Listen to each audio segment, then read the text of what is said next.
Hello and welcome back to your own channel Alok Joshi words and life.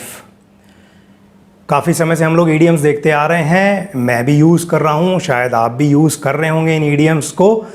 आज ऐसे 5 idioms लेकर के आया हूँ जो मुझे ऐसा लगता है कि मुझे पता थे, लेकिन मैं इनको बहुत कॉन्शियसली यूज़ नहीं करता था।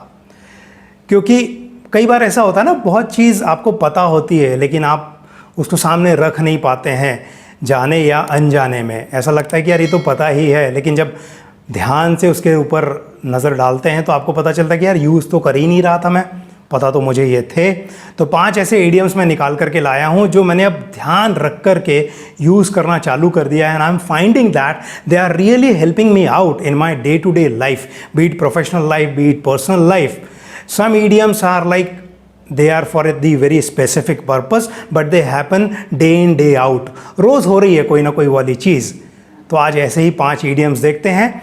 आपने यदि इस चैनल को अभी तक सब्सक्राइब नहीं किया होगा तो सब्सक्राइब कर दीजिए। आपको बहुत नई नई चीज़ें सीखने को मिलेंगी, कुछ कॉमन रहेंगी, कुछ अनकॉमन रहेंगी। तो चलिए आगे बढ़ते हैं आज के 5 डेली लाइफ में यूज़ होने वाले idioms।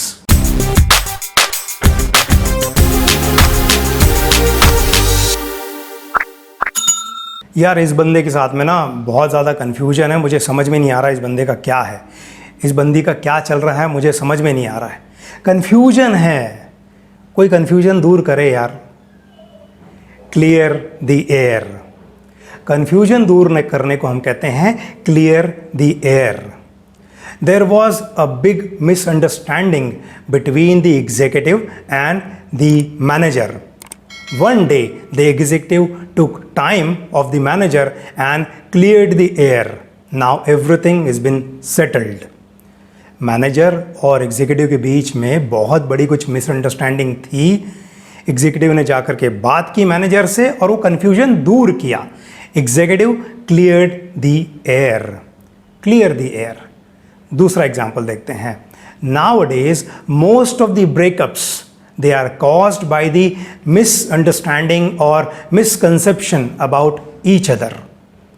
Someone has to clear the air to maintain healthy relationship. आजकल बहुत सारे ब्रेकअप्स इसीलिए हो जाते हैं कि एक दूसरे के बारे में लोग गलत सोच लेते हैं। तो किसी ना किसी को तो इनिशिएटिव लेना पड़ेगा और कन्फ्यूजन दूर करना पड़ेगा ताकि एक अच्छा रिलेशनशिप, एक अच्छा रिश्ता आगे निभाया जा सके। क्लियर द एयर, कन्फ्यूजन को क्लियर करना। कभी कभी कुछ कुछ चीज़ें इतनी ज़्यादा महंगी होती हैं, अपनी रीच से बाहर होती हैं कि बहुत दिक्कत होती है उनको ख़रीदने में, बहुत मेहनत करनी पड़ती है हमको, और वो इतनी महंगी होती हैं कि some of them they cost an arm and a leg. They cost an arm and a leg. Cost an arm and a leg का मतलब होता है कि बहुत महंगा होना, हद से ज़्यादा महंगा होना। Nowadays, everybody dreams of having or owning an iPhone, but for some it can cost an arm and a leg. हर कोई आईफोन अपने पास में रखना चाहता है, लेकिन किसी किसी के लिए ये तो इतना महंगा है कि it can cost an arm and a leg. ऐसा होता है ना, जैसे कोई आपका एक हाथ काट करके ले जाए और एक पैर काट करके ले जाए और बोले कि ठीक है आपको भी ये कोई चीज़ दे देता हूँ। बस समझ लो वहीं से एक बना है कि इतना महंगा कि एक हाथ और एक पैर भी देना पड़े उस चीज़ को पाने के लिए। So costing an arm and a leg का मतलब होता है कि बहुत महंगा होना। एक और एग्जाम्पल देखते हैं। Although we bought this house, a big house, but it cost us an arm and a leg. We have to borrow a big loan from different banks.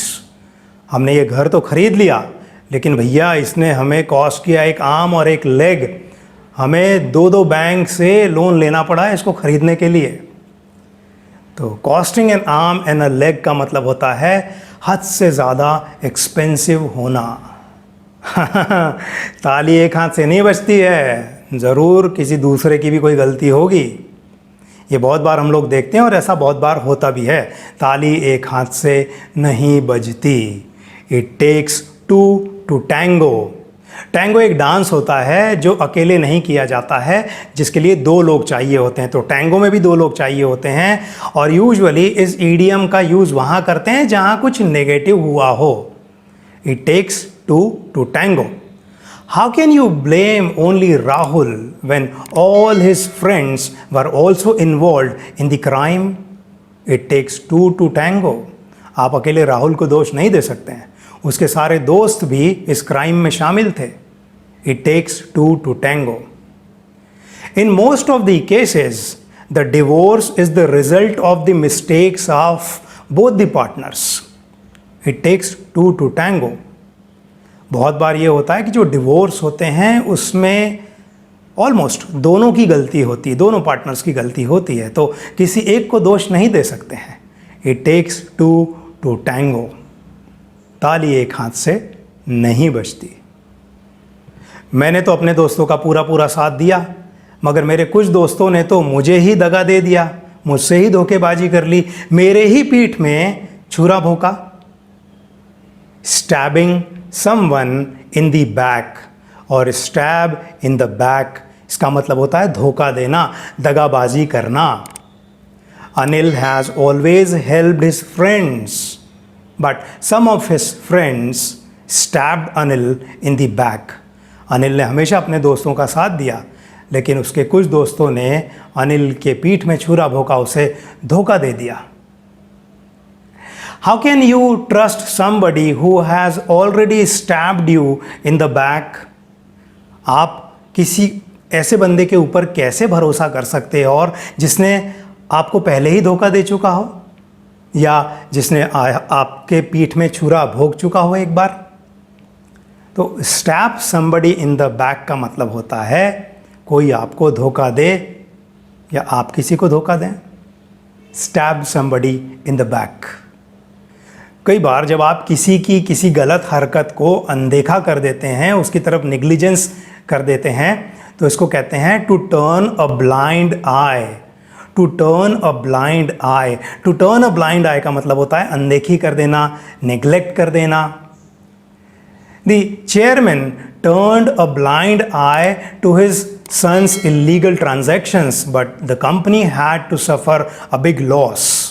Chairman ने तो अनदेखी कर दिया इलीगल ट्रांजैक्शंस की अपने बच्चे के, मगर कंपनी को तो बहुत बड़ा नुकसान भुगतना पड़ा ना। Usually mothers they turn a blind eye to their children's mistake, but a father has to keep his children under discipline. बहुत बार माताएं तो अपने बच्चों के गलतियों को अनदेखा कर देती हैं, मगर पिताजी को, फादर को तो बच्चों को डिसिप्लिन में रखना पड़ता है ना। So a father cannot turn a blind eye to his children's mistakes or misdeeds. Future का मामला है turn a blind eye to something or to somebody.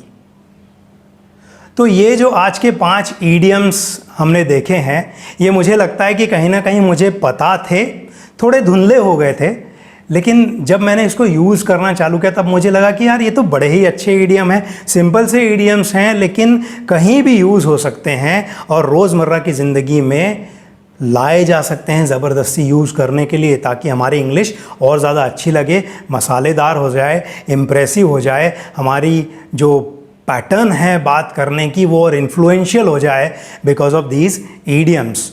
तो इनको यूज़ करिए और मुझे बताइए आपको कैसा लगा।